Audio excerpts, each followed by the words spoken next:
En el funeral de mi hija, su esposo avaricioso se inclinó hacia mí y me susurró con desprecio: «Me voy a gastar sus 75 millones en yates y mansiones, y tú te quedarás sin nada, viejo».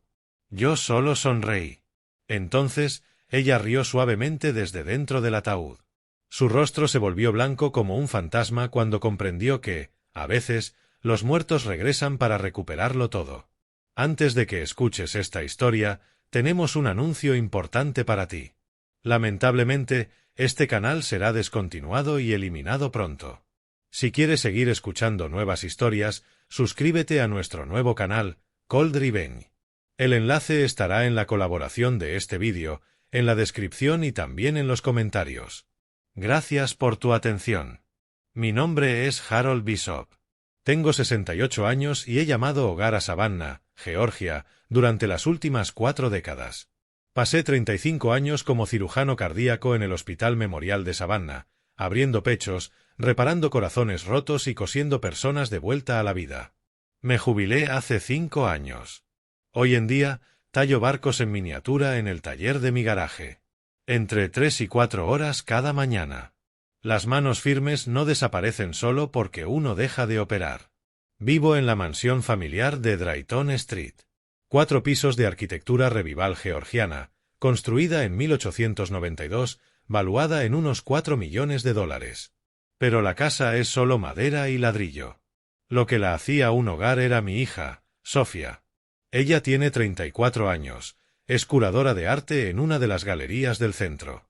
Tiene los ojos de su madre, cálidos, confiados, siempre viendo lo mejor de las personas. Esa última cualidad estuvo a punto de costarle la vida. Daniel Perry entró en nuestras vidas hace 7 años. Recuerdo perfectamente la noche en que Sofía lo llevó a cenar. Entró con un traje a la medida que probablemente costaba más que la renta mensual de muchas personas. Una sonrisa tan amplia que se podían contar todos sus dientes. Consultor de inversiones, dijo. Manejaba portafolios para clientes de alto patrimonio. Encantador, elocuente, sabía exactamente qué decir y cuándo decirlo. Ya había conocido hombres como Daniel. En el quirófano los llamamos hemorrágicos. Por fuera parecen bien, pero por dentro algo está muy mal. Aún así, Sofía lo amaba. ¿Y qué sabe un padre del corazón de su hija? Se casaron un año después. Una ceremonia grandiosa, 300 invitados. Yo pagué todo. $240,000, para ser exactos. Curiosamente, los clientes adinerados de Daniel no pudieron asistir. Los primeros 2 años parecieron normales. Daniel era atento, presente. Le llevaba flores a Sofía, recordaba aniversarios, interpretaba al esposo devoto. Pero alrededor del 3er año, la máscara empezó a caer. Comenzó a desaparecer en viajes de trabajo cada vez más largos. Su teléfono parecía quirúrgicamente adherido a su mano, siempre inclinado lejos de Sofía. Le hablaba mal por cosas pequeñas. Una pregunta hecha con demasiado volumen. La cena servida unos minutos tarde. Sus ojos se volvieron fríos, calculadores, como si siempre estuviera midiendo algo que los demás no podíamos ver. Hace 2 años, noté cómo me miraba como si yo fuera un mueble. Un mueble viejo que aún no habían tirado. En las cenas familiares hablaba por encima de mí, se dirigía a Sofía como si yo no existiera. Tu padre se convirtió en su forma preferida de referirse a mí. Nunca Harold. Nunca papá. Jamás algo cálido. El desprecio fue sutil al principio. Un gesto despectivo cuando yo ofrecía un consejo. Ojos en blanco cuando mencionaba mi carrera. Otra generación, murmuraba, como si eso lo explicara todo. Como si ser mayor significara ser obsoleto. Yo observaba. Eso es lo que hacemos los cirujanos. Leemos cuerpos, interpretamos síntomas, diagnosticamos lo que otros pasan por alto. Y los síntomas de Daniel empeoraban. Aquel lunes, a principios de marzo, hacía un calor inusual incluso para Savannah. Estaba en mi taller trabajando en una goleta de 3 mástiles, el casco ya moldeado, comenzando con el aparejo. La puerta del garaje estaba entreabierta para ventilar, y a través de ella escuché la voz de Daniel subir desde el jardín. Estaba al teléfono, caminando entre los magnolios, hablando en voz baja, pero no lo suficiente. 2 meses más, solo eso. 2 meses más y esta bruja firma todo. Dejé el cuchillo de tallar y me acerqué a la puerta. Mi corazón, el órgano que pasé 35 años reparando en otros, comenzó a golpear con fuerza contra mis costillas. Luego arreglamos un pequeño accidente. Nada rastreable. Estas cosas pasan, Vanessa. La gente resbala. La gente cae. La gente simplemente deja de respirar. La sangre se me fue del rostro. 75 millones, cariño. 75 millones. Nos lo hemos ganado. He pasado 6 años fingiendo ser el esposo amoroso de esa princesita ingenua. 6 años fingiendo que su padre anciano no me miraba como si yo fuera algo que se le pegó al zapato. Esto se acaba pronto. Rió bajo, confiado, seguro. ¿El viejo? ¿Qué va a hacer? Está prácticamente senil. Pasa el día jugando con barquitos. Cuando se dé cuenta de lo que pasó, yo estaré en un yate en el Caribe contigo. Apreté el marco de la puerta con tanta fuerza que la madera crujió. Daniel terminó la llamada, guardó el teléfono en el bolsillo. Se estiró, giró los hombros y caminó de regreso a la casa con el paso relajado de un hombre que cree que ya ganó. Yo me quedé inmóvil en el taller, rodeado de barcos a medio terminar y el olor a aserrín. Mis manos temblaban. Y mis manos nunca tiemblan. 75 millones. Esa era la herencia de Sofía. Dinero que había ganado a lo largo de más de 3 décadas salvando vidas, construido con inversiones cuidadosas, destinado a asegurar el futuro de mi hija. Y este parásito planeaba asesinarla por eso. Por un instante terrible, imaginé salir al jardín y enfrentar a Daniel. Pero no. No soy ese hombre. He pasado mi vida sanando, no dañando. Pero tampoco soy un tonto. Observé a Daniel por la ventana del taller mientras entraba a la casa. Probablemente iba a besar a mi hija en la mejilla y preguntarle cómo había estado su día. El esposo perfecto. El compañero amoroso. El hombre que planeaba su muerte. Miró hacia el jardín una vez, como si sintiera algo. Sus ojos recorrieron el césped, pasaron por el magnolio y, por un instante brevísimo, se detuvieron en mi taller. No me moví. No respiré. Él se encogió de hombros y entró. Esperé a que la puerta se cerrara. Luego tomé mi cuchillo de tallar y examiné la hoja. Seguía afilada. Seguía precisa. Seguía siendo capaz del trabajo más delicado. Daniel Perry creía que se enfrentaba a un anciano senil que jugaba con barquitos. Creía que yo era inofensivo, irrelevante, ya derrotado. Pero esto es lo que 35 años de cirugía cardíaca te enseñan. Cortar es fácil. Cualquiera puede hacer una incisión. La verdadera habilidad está en saber exactamente dónde cortar y cuándo. Daniel pensaba que él era el depredador en esa casa. Se equivocaba. Durante los 2 días siguientes, lo observé.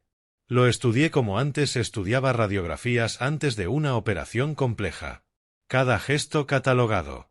Cada llamada registrada. Cada emergencia laboral nocturna guardada en mi memoria. Sofía no notó nada. Era demasiado confiada, demasiado buena, demasiado dispuesta a creer lo mejor del hombre con el que se había casado. Esa cualidad hermosa, la misma que la hacía una hija maravillosa, ahora ponía su vida en peligro. Empecé a tener recuerdos, escenas del pasado que parecían reliquias de otra vida. Recordé a Sofía a los 7 años, levantando un dibujo hecho con crayones en la escuela. Un gran corazón rojo con la palabra papá escrita dentro con letras temblorosas. Lo hice para ti, me dijo, con esa sonrisa de dientes separados tan grande que casi le partía la cara, porque tú arreglas corazones, así que ahora tienes uno que nunca se rompe. Aún conservaba ese dibujo, guardado en el cajón de mi escritorio, entre papeles de seguros antiguos y fotografías descoloridas. El crayón se había desvanecido con los años, pero las palabras seguían claras. ¿Cómo le dices a esa niña, ahora una mujer de 34 años, que el esposo que adora planea asesinarla? Recordé a Sofía a los 16, llorando en el columpio del porche porque un chico le había roto el corazón por primera vez. Estaba sentada con las rodillas contra el pecho cuando me hizo una pregunta que jamás olvidé. Papá, ¿cómo sabes cuando alguien de verdad te ama? Pensé bien mi respuesta antes de hablar. ¿Cuándo te elige? No solo una vez, sino todos los días. El amor real es una decisión que se toma una y otra vez. Ella asintió, se secó las lágrimas y me abrazó fuerte. Espero encontrar a alguien así algún día. 18 años después, creyó haberlo encontrado. Pero Daniel Perry no la eligió a ella. Eligió su dinero. Y cuando ese dinero estuviera asegurado, elegiría acabar con su vida. Al tercer día, después de escuchar aquella llamada, tomé mi decisión. No podía manejar esto solo. Necesitaba información. Evidencia. Pruebas. Encontré a Clarence Webb en la guía telefónica. Investigador privado, ex policía, oficina en Whitaker Street. Su anuncio prometía discreción. Su oficina era pequeña y desordenada, olía a café rancio y papel viejo. Clarence era un hombre de hombros anchos, de unos 40 y tantos años, con unos ojos escépticos que claramente habían visto demasiado. 8.000 por adelantado, dijo después de que le expliqué lo que necesitaba. Más, dependiendo de lo que encuentre. Escribí el cheque sin dudar. Necesito todo sobre Daniel Perry. Registros financieros, actividad telefónica, con quién se reúne, a dónde va, qué hace cuando cree que nadie lo mira. Clarence me observó un momento. ¿Esto es por dinero? ¿Un cónyuge infiel? Esto es por la vida de mi hija. Algo en mi voz hizo que asintiera lentamente. No hizo más preguntas. Una semana después, Clarence me llamó de vuelta a su oficina. El expediente sobre su escritorio era grueso. Casi 2 pulgadas de documentos, fotografías y registros impresos. Su yerno tiene problemas, dijo Clarence. Y graves. Daniel debía $340.000. Deudas de juego. Póker en línea, apuestas deportivas, partidas de alto riesgo en clubes clandestinos de Atlanta. Deudas que no desaparecen. Clarence deslizó una fotografía sobre el escritorio. Daniel y una mujer joven entrando a una mansión cerca de Forsyth Park, 3 días después de decirle a Sofía que estaba en una conferencia en Charlotte. Se llama Vanessa Crawford, tiene 29 años, trabaja como su asistente. Aunque diría que lo suyo va mucho más allá de lo profesional. La mano de Daniel descansaba en la parte baja de la espalda de ella, guiándola hacia la entrada. Ella lo miraba con una intimidad inconfundible, de esas que no existen entre colegas. 11 encuentros solo en el último mes, continuó Clarence. Hoteles, restaurantes, un departamento rentado en el centro. Necesito pruebas de lo que planea, dije. Va a matar a mi hija. Silencio. Clarence se recostó en su silla. Esa es una acusación muy seria, señor Bishop. Lo escuché decirlo yo mismo. En mi propio jardín. Otra pausa. Luego, Clarence asintió. Voy a profundizar más. Llegó la parte más difícil. Esa tarde encontré a Sofía en el jardín, regando los rosales. El atardecer lo bañaba todo en tonos dorados y ámbar. Sofía, tenemos que hablar. Ella dejó la regadera de inmediato. Papá, ¿qué pasa? Le conté todo. La llamada. La investigación. Las deudas de juego. La aventura. Al principio no me creyó. Lo defendió. Buscó excusas. Insistió en que debía haber un malentendido. Las lágrimas llegaron, calientes y llenas de rabia. Entonces le mostré las fotografías. Algo se rompió detrás de sus ojos. Lo vi en el instante exacto en que el amor chocó con la verdad, y la verdad ganó. Se dejó caer en la banca del jardín. Esto no puede ser real, susurró. Lo siento, cariño. Al día siguiente, mientras Daniel estaba en otra reunión, Sofía revisó su teléfono. Encontró los mensajes. La planificación. Conversaciones casuales sobre su muerte. Solo un poco más de paciencia, amor. Pronto seremos libres. Esa noche encontré a Sofía en mi estudio. Tenía los ojos rojos, pero secos. El teléfono descansaba sobre el escritorio entre los dos. ¿Qué vamos a hacer?, preguntó.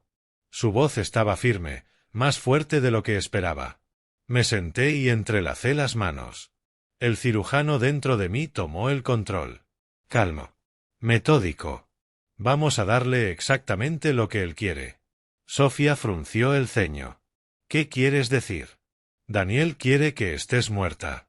Así que vamos a organizar un funeral. Tu funeral. Dejaremos que crea que ha ganado. Y entonces, una sonrisa delgada cruzó mi rostro. La misma que solía usar antes de una operación difícil. Y luego lo veremos destruirse solo. Sofía me miró largo rato. Después, lentamente, asintió. ¿Cuándo empezamos? A la mañana siguiente estaba sentado en mi taller con una taza de café ya fría a mi lado. La goleta a medio terminar me esperaba en el banco de trabajo, pero no pude tocarla. Mi mente estaba demasiado ocupada diseñando otro tipo de embarcación. Una destinada a hundir por completo el mundo de Daniel Perry. Un simple divorcio no funcionaría. Eso ya lo había aprendido gracias a la investigación de Clarence. Daniel había sido astuto. El acuerdo prenupcial que Sofía había firmado, el que protegía sus bienes, había desaparecido misteriosamente de los archivos de nuestros abogados familiares. Se extravió, había sugerido Daniel cuando Sofía preguntó por él un año atrás. Estas cosas pasan. Qué conveniente que esas cosas siempre parecieran ocurrir a favor de Daniel. Sin ese prenupcial, un divorcio significaba dividirlo todo. 75 millones repartidos en partes iguales. Daniel se iría con 37,5 millones como pago por sus molestias. 6 años interpretando al esposo amoroso, y su recompensa sería mayor que la mayoría de los ganadores de la lotería verían jamás. Eso no era justicia. Eso era premiar a un depredador por acechar a su presa. Necesitaba algo mejor. Algo que dejara a Daniel sin nada.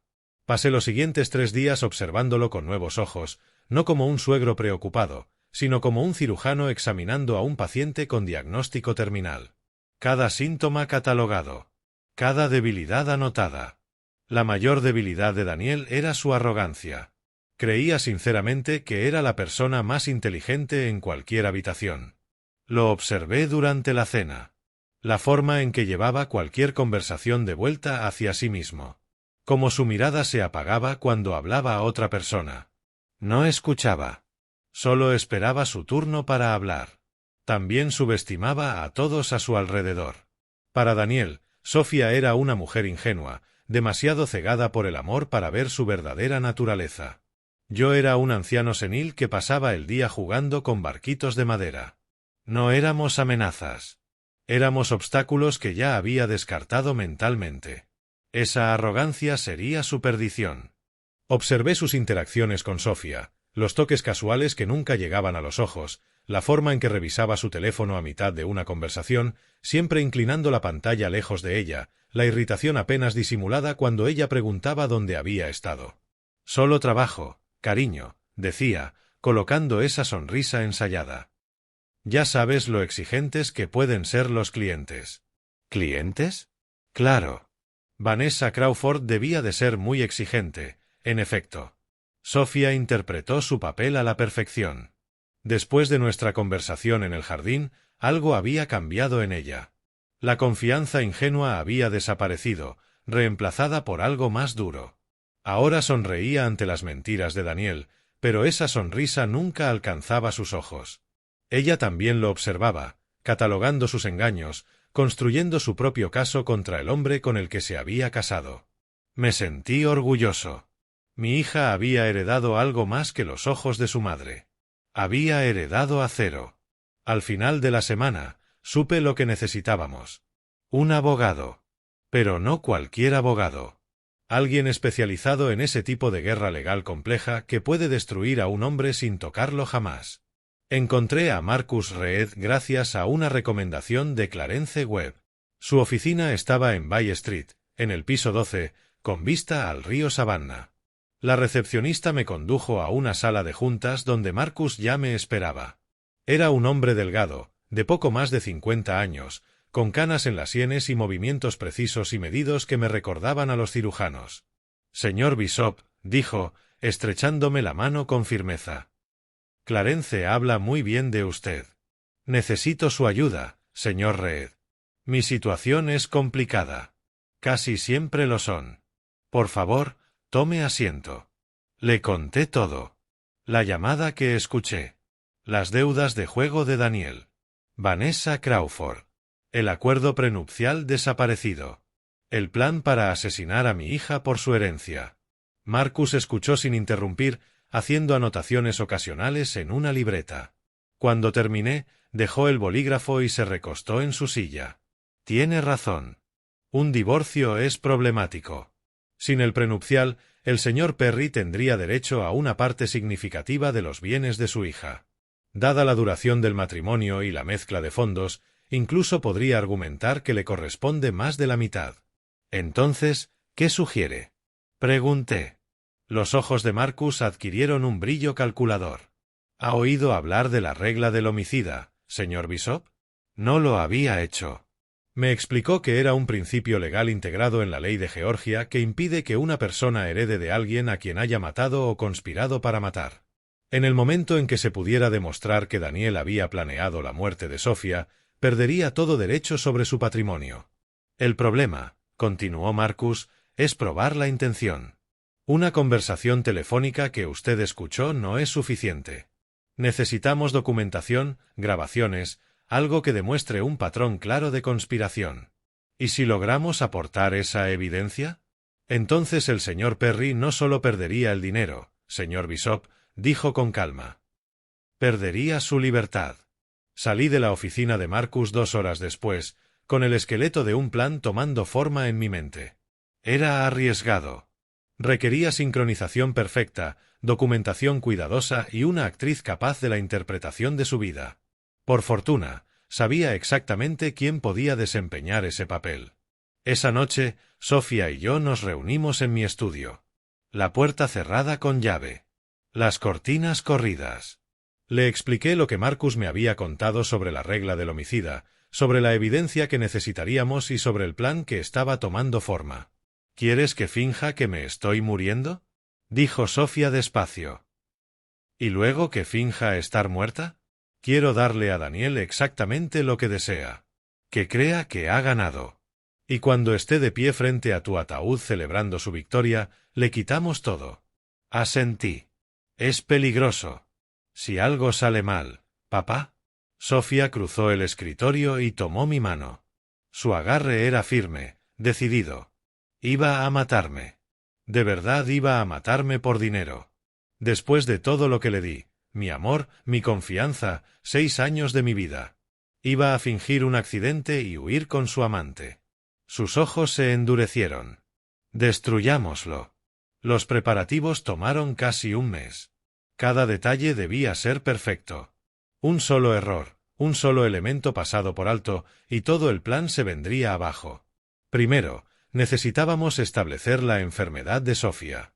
Contacté a un antiguo colega del hospital, el Dr. Raymond Foster, un cardiólogo con el que había trabajado durante 15 años.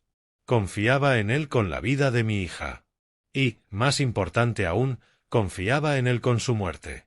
Raymond fue escéptico al principio. ¿Quieres que la diagnostique con una enfermedad cardíaca terminal que no tiene? Quiero que crees registros médicos que resistan el escrutinio. El diagnóstico no tiene que ser real. Solo tiene que ser creíble.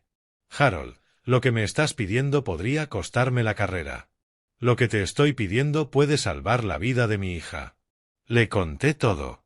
La llamada. El plan de Daniel. La conspiración con Vanessa Crawford.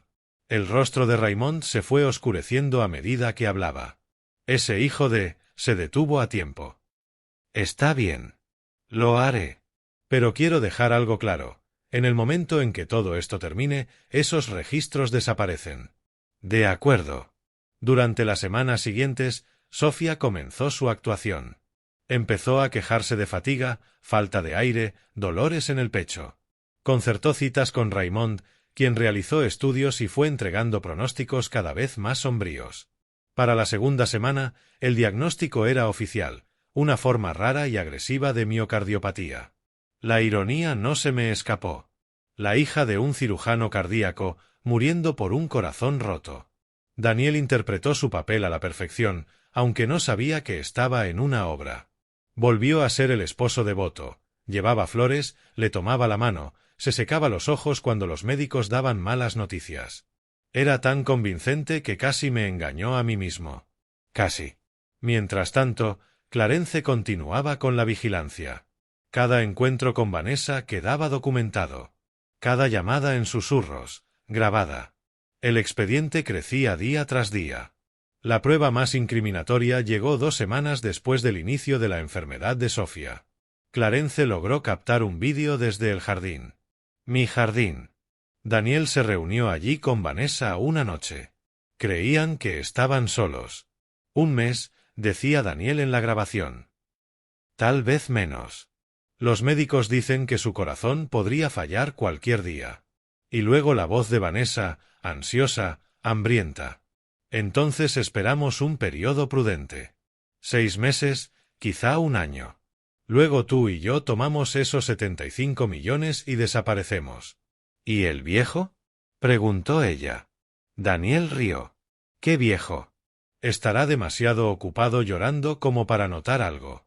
Y aunque lo hiciera, ¿qué va a hacer? Está prácticamente muerto él también. Vi ese vídeo 17 veces. Cada reproducción alimentó mi determinación. Mientras tanto, hice otros arreglos. Seleccionamos la funeraria. Bonaventure Memorial, un establecimiento histórico conocido por su discreción. El director, un profesional llamado Walter Simmons, fue puesto al tanto. Por una suma considerable, aceptó participar en nuestro Teatro de los Muertos. El ataúd fue encargado especialmente, modificado con un suministro de aire discreto y un micrófono oculto que captaría cada palabra pronunciada sobre el cuerpo de mi hija. La tecnología era simple, elegante. Como el plan. Sofía firmó un Nuevo Testamento, discretamente notariado en la oficina de Marcus Reed. Según sus términos, todo su patrimonio pasaría a una fundación benéfica y a mí. Daniel Perry no recibiría nada. Ni un centavo. Ni un recuerdo. El documento quedó guardado en la caja fuerte de Marcus, esperando su momento. Al finalizar la 3ª semana, la condición de Sofía empeoró. Guardó cama, pálida, consumida, la imagen perfecta de una mujer apagándose. Daniel rondaba cerca, su preocupación casi convincente. Pero yo veía la verdad bajo la máscara. La forma en que revisaba su teléfono cuando creía que nadie lo observaba. La leve sonrisa cuando los médicos hablaban de poco tiempo. La anticipación de un hombre viendo llegar su barco al puerto. Creía que era inteligente. Cuidadoso. Perfectamente posicionado para cobrar su premio. No tenía idea de que ese barco se dirigía directo contra las rocas. La última noche, la noche en que Sofía moriría, me detuve en la puerta de su habitación y observé su rostro dormido. No dormía realmente, por supuesto. Practicaba. Se preparaba para el sueño más largo e inmóvil de su vida. Daniel se acercó por detrás y puso una mano en mi hombro. Logré no estremecerme. ¿Cómo está? Preguntó, con una voz cargada de falsa preocupación. Los médicos no creen que supere la semana, dije. Apretó mi hombro. Lo siento mucho, Harold. Sé que esto debe ser muy duro para ti. ¿Duro? Ver a una serpiente deslizarse por mi casa planeando el asesinato de mi hija había sido, en efecto, bastante duro. Es fuerte, respondí. Como lo era su madre. Lo es. La mano de Daniel se apartó. Bueno, debería dejarte descansar. Mañana será un gran día. Un día grande. Las palabras quedaron flotando en el aire después de que se fue. No tenía idea de cuán grande sería. A las 3:47 de la madrugada siguiente, Sofía Bishop Perry fue declarada muerta por el Dr. Raymond Foster. El certificado de defunción fue firmado. Se llamó a la funeraria. Daniel estaba a mi lado cuando se la llevaron. Su rostro estaba compuesto en una expresión de dolor, el esposo devoto viendo partir a su esposa. Pero sus ojos contaban otra historia. Alivio. Puro, absoluto, inconfundible alivio. Lo vi en la forma en que sus hombros se relajaron, en el leve aflojamiento de su mandíbula, en el casi imperceptible asentimiento que se dio a sí mismo, como tachando una tarea de una lista. El depredador creía que la caza había terminado. 75 millones esperando ser reclamados. No tenía idea de que todo acababa de comenzar. Cuando los empleados de la funeraria se llevaron a Sofía, Daniel se volvió hacia mí con su simpatía ensayada. ¿Hay algo que pueda hacer, Harold? Miré a esa criatura que había planeado asesinar a mi hija. Solo acompáñanos en el funeral. Eso es todo lo que te pido. Daniel asintió solemnemente. No me lo perdería por nada del mundo. No, pensé. Por supuesto que no. 3 días después, enterramos a mi hija, o más bien, representamos la obra teatral más elaborada que Savannah había visto en décadas. El funeral se celebró en Bonaventure Memorial. Asistieron 87 personas, familia, amigos, colegas de la galería de Sofía, vecinos que la conocían desde niña. Llegaron a rendir homenaje. Pañuelos temblorosos. Rostros marcados por un dolor genuino. No tenían idea de que estaban a punto de presenciar algo extraordinario. Yo me situé en la entrada, recibiendo a los asistentes. El papel de padre devastado me resultaba natural. Después de todo, había pasado semanas viendo a mi hija fingir su muerte. Daniel llegó tarde, como era de esperarse. Bajó de su Mercedes con un traje negro que probablemente costaba más que la hipoteca mensual de la mayoría. Yo había visto el recibo, $4.200, cargados a mi tarjeta. Incluso en la muerte, gastaba mi dinero. Vanessa Crawford llegó por separado, manteniendo la ficción de distancia profesional. Se colocó cerca del fondo de la capilla, secándose unos ojos secos con un pañuelo de seda. La asistente solidaria, llorando junto al viudo desconsolado. Creían que eran listos, cuidadosos, perfectamente posicionados para heredarlo todo. No tenían idea de lo que los esperaba dentro de ese ataúd. El servicio comenzó a las 2 en punto. Un cuarteto de cuerdas interpretó una melodía solemne. Los amigos hablaron de la bondad de Sofía, de su visión artística, de la luz que llevaba a cada lugar. Yo pronuncié un elogio fúnebre completamente sincero, elogiando el coraje de mi hija, su fortaleza, su capacidad para enfrentar la adversidad con gracia. Daniel estaba sentado en la primera fila, asintiendo, la imagen misma del viudo ejemplar. De vez en cuando se secaba los ojos, aunque noté que nunca apareció una sola lágrima. El pañuelo seguía sospechosamente seco. Después del servicio formal, los asistentes se acercaron al ataúd abierto para la última despedida. Sofía yacía allí, con un vestido azul pálido, su color favorito, pareciendo una mujer profundamente dormida. La maquillista había hecho un trabajo extraordinario. Se veía hermosa, serena, convincente en su muerte. El ataúd especial estaba equipado con un pequeño suministro de aire y material aislante de sonido. Desde afuera parecía completamente normal. Por dentro, Sofía podía respirar, escuchar y esperar su momento. Me coloqué cerca de la cabecera, recibiendo condolencias, estrechando manos, interpretando mi papel.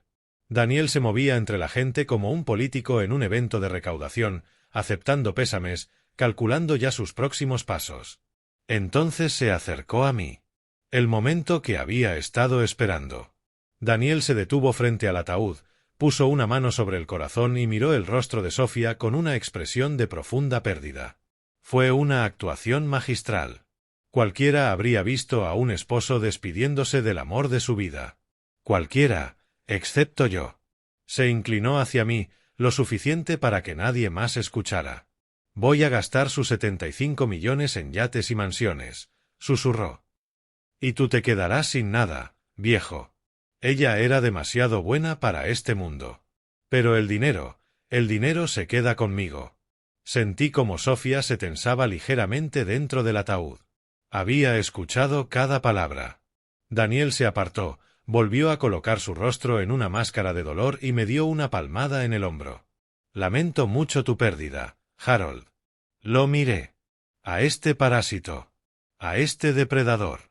A este hombre que había pasado 6 años planeando asesinar a mi hija. Y sonreí. Solo sonreí. Daniel frunció ligeramente el ceño. Había esperado llanto, tal vez rabia, quizá el sollozo roto de un padre devastado. Jamás una sonrisa. Lo descartó rápido, atribuyéndolo al shock o a la senilidad o a cualquier explicación que encajara en su visión arrogante del mundo. Después de todo, yo solo era el anciano senil que jugaba con barquitos.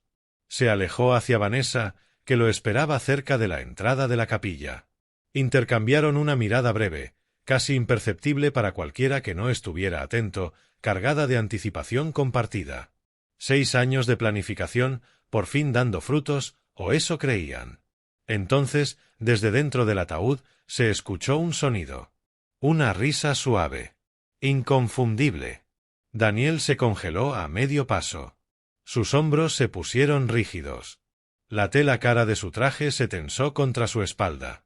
Lentamente, dolorosamente lento, se giró hacia el ataúd. La tapa comenzó a elevarse. Sofía se incorporó, aún con el vestido azul pálido, con la mirada fija directamente en el rostro de Daniel. Sonrió. No era la sonrisa cálida de su infancia, ni la sonrisa confiada del día de su boda. Era algo distinto. Más frío. Más afilado. La sonrisa de una mujer que había escuchado cada palabra de su propia sentencia de muerte.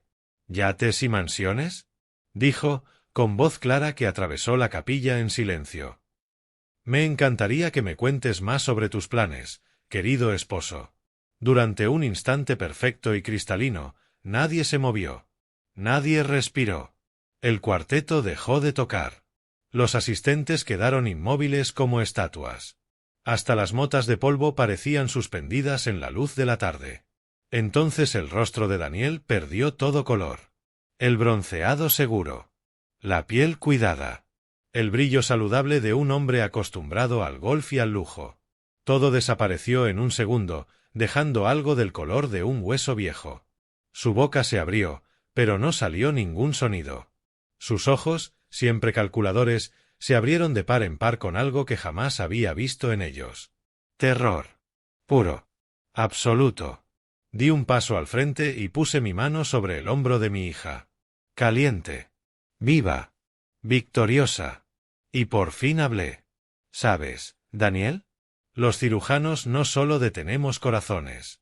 También sabemos cómo volver a ponerlos en marcha. Lo que siguió fue un caos del tipo más satisfactorio imaginable. Las rodillas de Daniel cedieron. Retrocedió tambaleándose, a punto de tropezar con una corona funeraria, agitando los brazos para no caer. El color aún no había regresado a su rostro.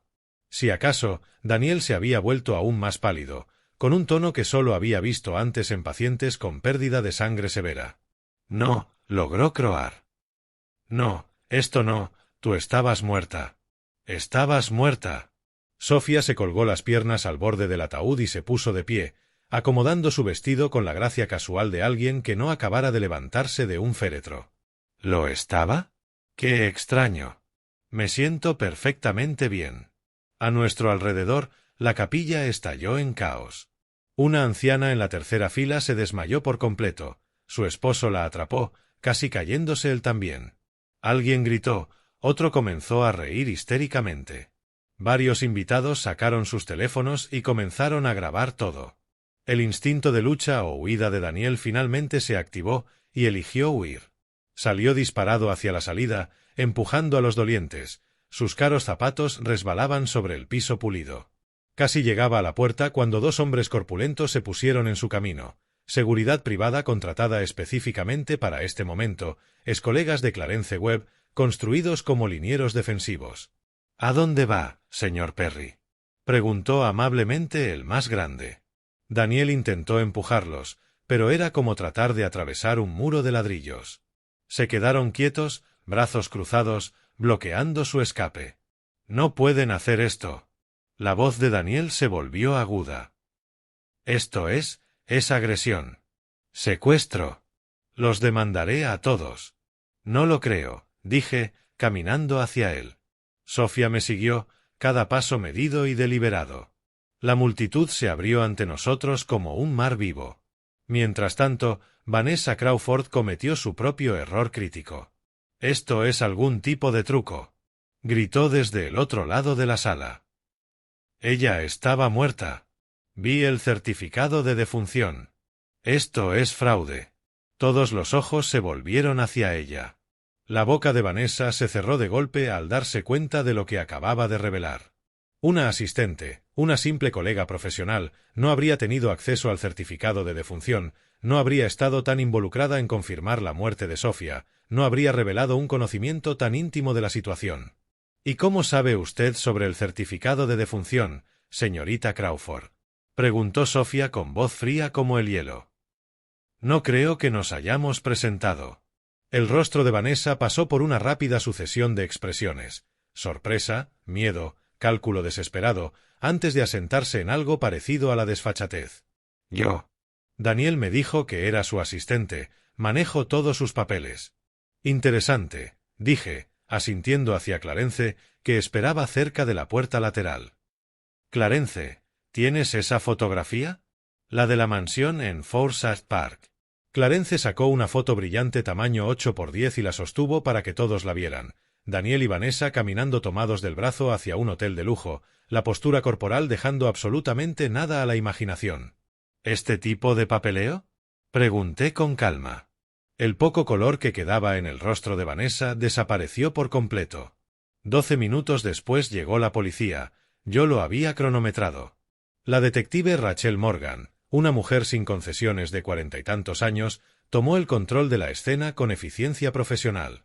Escuchó mi explicación con creciente asombro, revisó la evidencia preliminar que Clarence proporcionó y realizó las llamadas que cambiarían todo.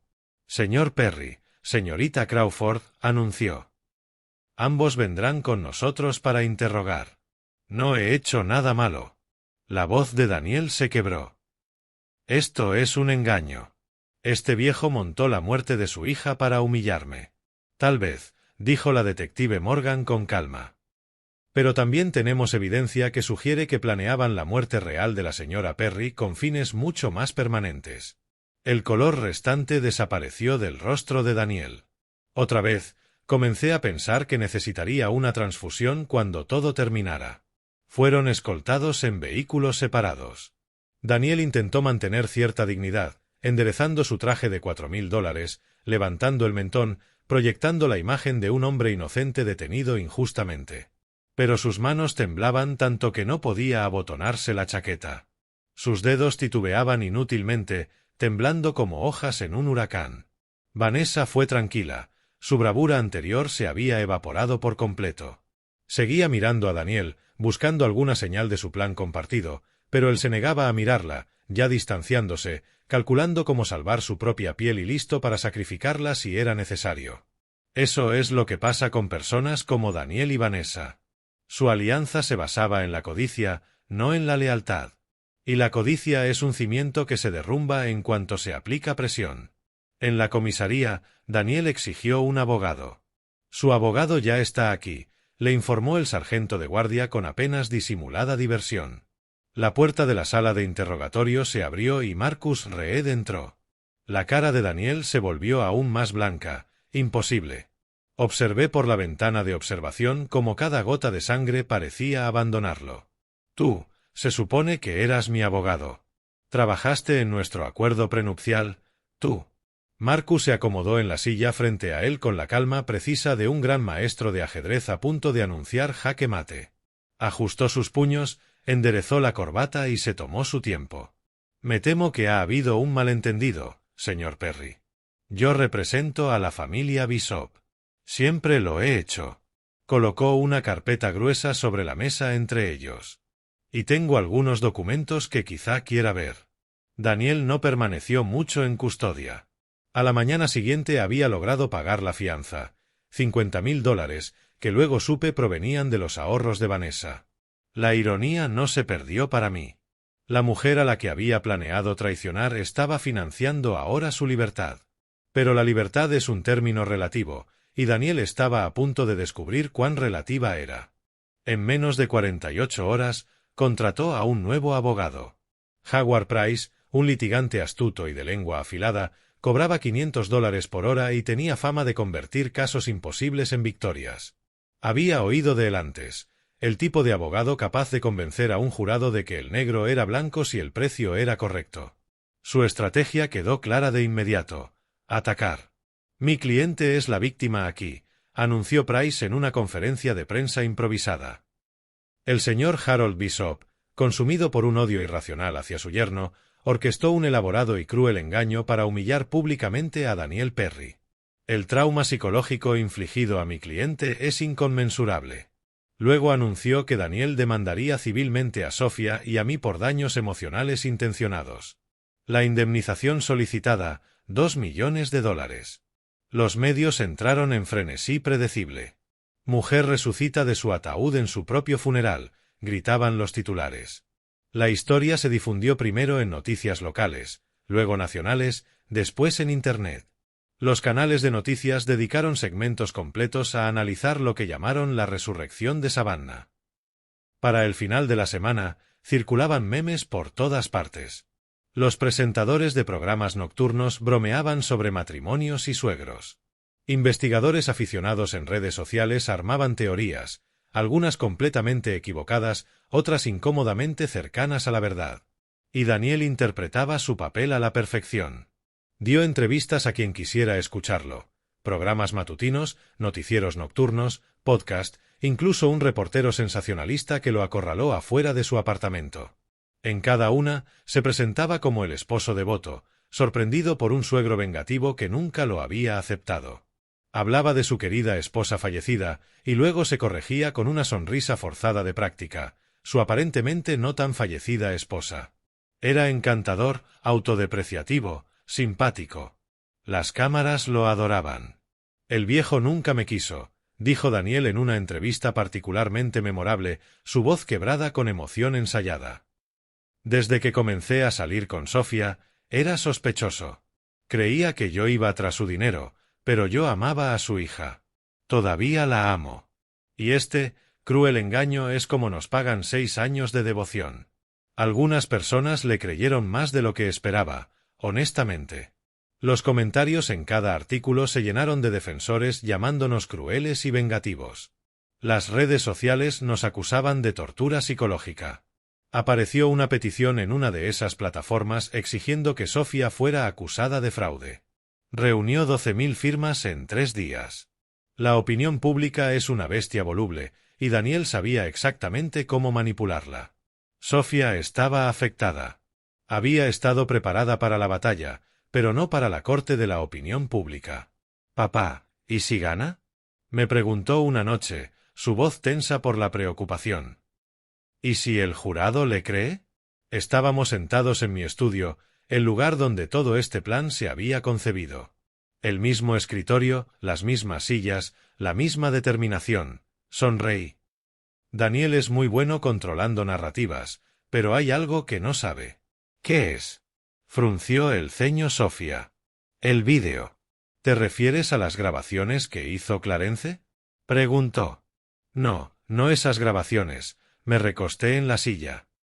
La de la cámara de seguridad en nuestro jardín. La que instalé después de aquella conversación que escuché a principios de marzo.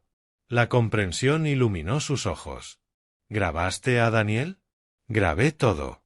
Cada conversación que tuvo en el jardín, cada llamada susurrada a Vanessa, cada plan que creía privado. Todo almacenado en un disco seguro, esperando el momento exacto. Había mantenido ese material oculto, incluso de Marcus al principio. Daniel pensaba que estaba luchando una batalla de percepción pública. Creía que su encanto, su abogado caro y sus entrevistas ensayadas lo salvarían. No se dio cuenta de que sus propias palabras, captadas en alta definición, con fecha y hora y completamente inalterables, estaban a punto de convertirse en sus barrotes de prisión. La citación llegó 3 días después, entregada por un notificador que parecía casi disculparse. Debíamos comparecer en el juzgado del condado de Chatham para una audiencia preliminar sobre la demanda civil de Daniel. Me vestí con cuidado esa mañana, mi mejor traje recién planchado, mi reloj, regalo de jubilación de la junta del hospital, mis puños favoritos, en forma de pequeños bisturís. Un cirujano entrando en la operación más importante de su vida. ¿Listo?, preguntó Sofía mientras salíamos de la casa. He estado listo durante meses, respondí. Vamos a terminar esto. El juzgado del condado de Chatham era un edificio antiguo y majestuoso, con columnas de mármol y techos altísimos. Olía a papel viejo y ambiciones aún más antiguas. Cientos de casos se habían decidido entre esas paredes, vidas cambiadas por la pluma de un juez. Hoy añadiríamos una más a ese número. La audiencia preliminar debía ser sencilla. El abogado de Daniel presentaba la demanda civil, nuestra defensa respondía, y un juez decidía si el caso tenía mérito. Procedimiento simple. Howard Price se presentó ante la jueza Catherine Sullivan con la confianza de un hombre que ya creía haber ganado. Su señoría, estamos preparados para demostrar un patrón claro de acoso y daño emocional intencional perpetrado por Harold y Sophia Bishop contra mi cliente. Marcus Reed se levantó de nuestra mesa. Su señoría, antes de que la contraparte continúe, la defensa desea presentar nueva evidencia relevante para este procedimiento. La ceja de Price se arqueó apenas. No hemos recibido ninguna divulgación de nueva evidencia. Esta evidencia fue recopilada después de la presentación inicial y se relaciona directamente con la posición del demandante en este caso. La jueza Sullivan se inclinó hacia adelante. ¿Cuál es la naturaleza de esta evidencia, señor Reed? Grabaciones en vídeo, su señoría. Grabaciones que demuestran no solo la infidelidad del demandante, sino su conspiración activa para asesinar a la señora Sophia Bishop Perry por su herencia. La sala estalló en murmullos. El rostro de Price se volvió rojo. Daniel, sentado en la mesa del demandante, dejó de parecer una víctima y comenzó a parecer un animal atrapado. «Objeción», gritó Price. Esto es claramente un intento de descarrilar este proceso con acusaciones inflamatorias. Las grabaciones hablan por sí solas, su señoría, respondió Marcus con calma. Solicitamos permiso para reproducirlas ante el tribunal. La jueza Sullivan lo consideró por un largo momento y luego asintió. Permítalo, señor Reed. Adelante. Marcus abrió su computadora, la conectó al sistema de visualización del tribunal y presionó reproducir.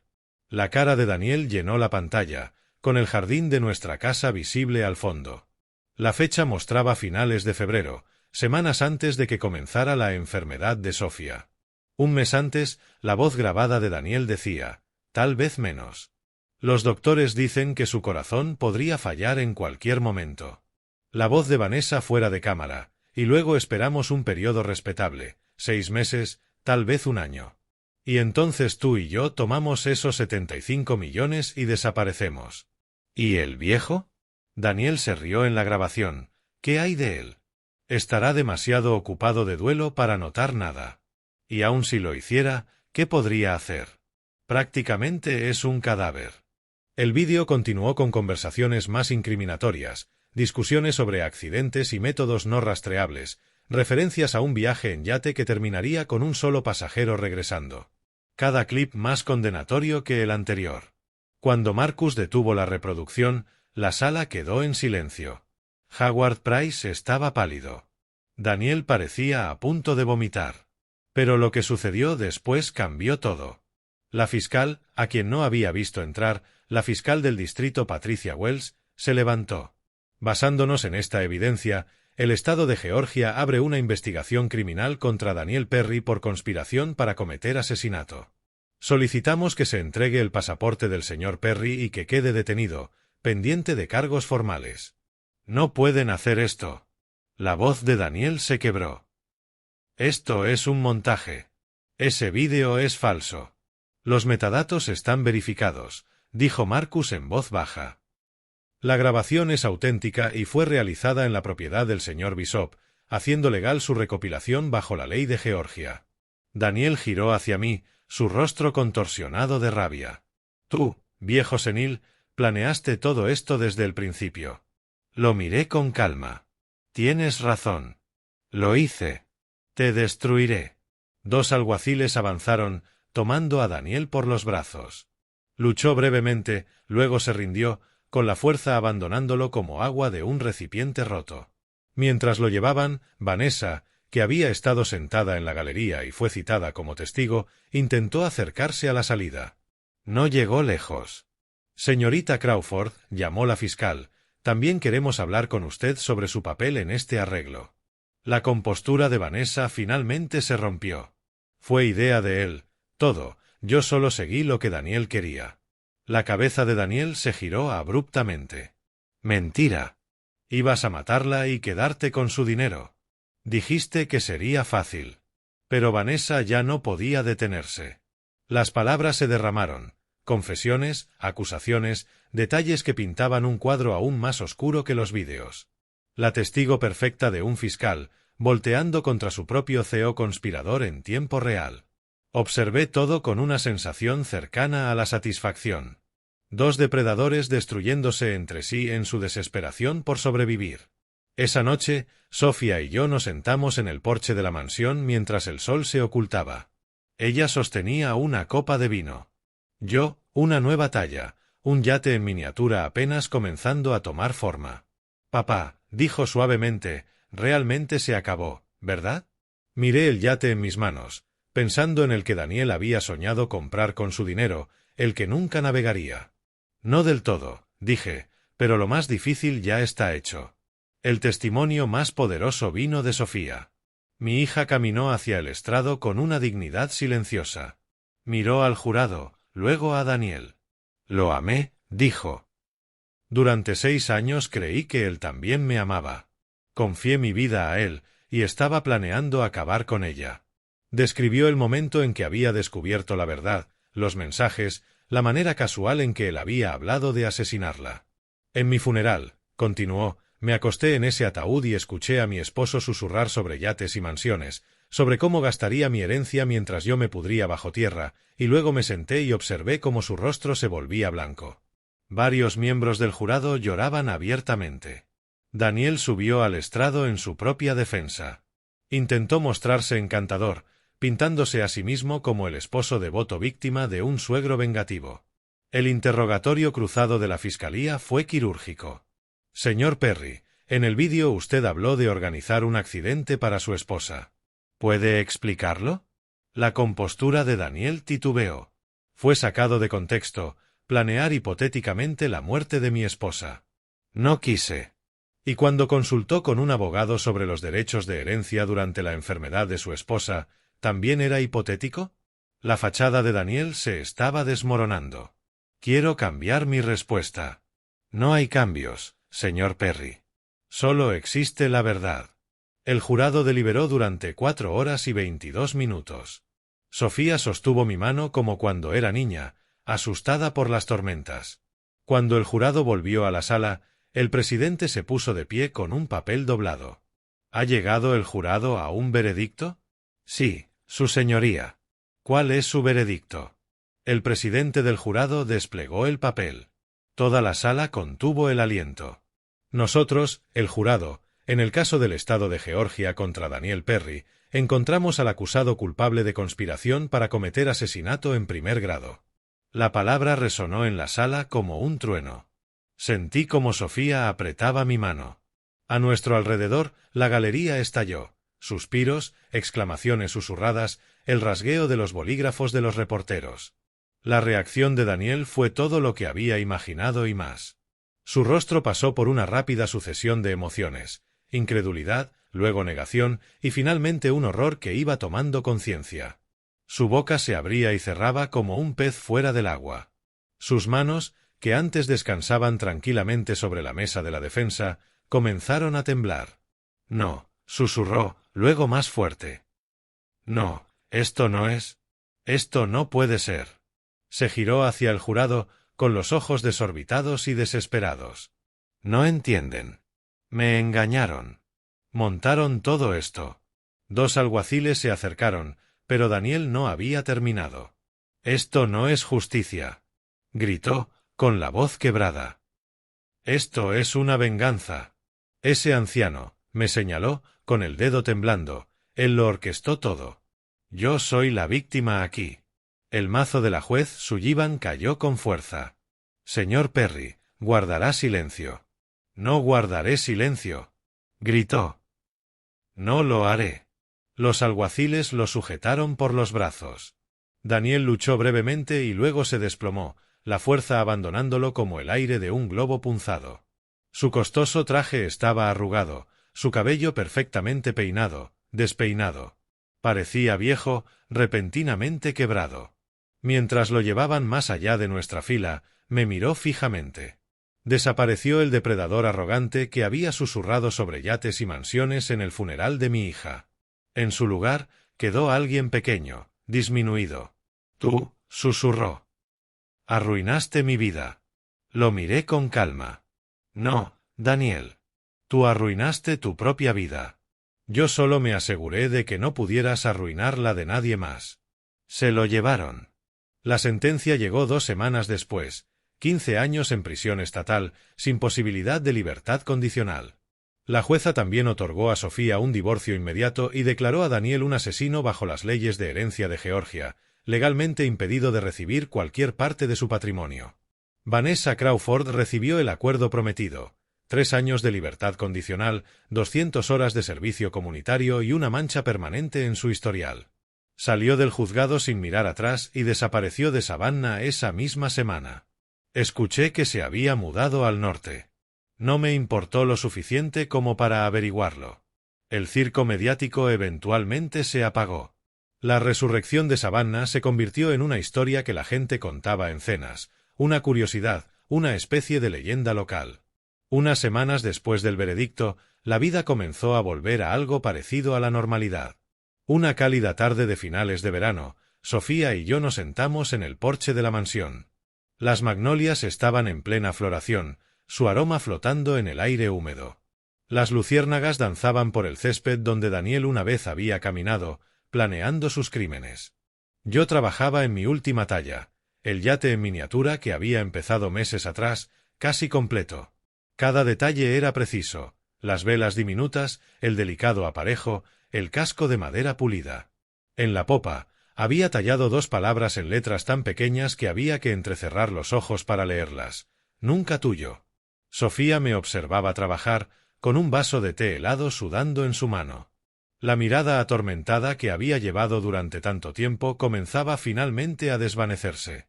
Sanaba lentamente, dolorosamente, pero sanaba. «Papá», dijo en voz baja, «¿puedo preguntarte algo? ¿Cualquier cosa?» En el funeral, cuando Daniel te susurró sobre el dinero, ¿cómo supiste que diría algo así? Dejé el cuchillo de talla y la miré. Mi hija, que había confiado demasiado y sido traicionada profundamente, que se había levantado de un ataúd para reclamar su vida. ¿Cómo iba a saberlo? Admití, pero lo sospechaba. La codicia es una enfermedad, Sofía.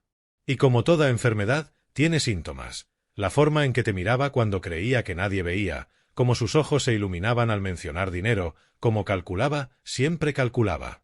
Recogí el yate en miniatura y lo giré en mis manos. En el quirófano aprendí a leer las señales más pequeñas: un leve cambio de color, un ritmo irregular, una tensión que no debería estar ahí. Daniel creía que ocultaba su verdadera naturaleza, pero para alguien que pasó décadas leyendo lo que el cuerpo revela, era un libro abierto. Sofía asintió lentamente. «Y el funeral falso, todo el plan, un riesgo calculado», dijo. «Sabía que Daniel eventualmente se rebelaría», respondí. Solo le di el escenario perfecto para hacerlo. Sonreí ligeramente. «Los cirujanos no solo cortan, cariño. Creamos las condiciones para la sanación. A veces eso significa eliminar la enfermedad por completo». Nos sentamos en cómodo silencio por un rato. Las luciérnagas seguían danzando. A lo lejos, una campana de iglesia marcó la hora. «¿Y ahora qué pasa?», preguntó Sofía. «¿Ahora?». La miré, a mi hija valiente, resiliente, finalmente libre. «Ahora vivimos. Reconstruyes. Quizá viajes. Conoces el mundo. Encuentras a alguien que realmente te merezca. ¿Y tú?». Sostuve el yate terminado, lo examiné a la luz del atardecer. Cada tabla, cada cuerda, cada detalle, exactamente como lo había imaginado.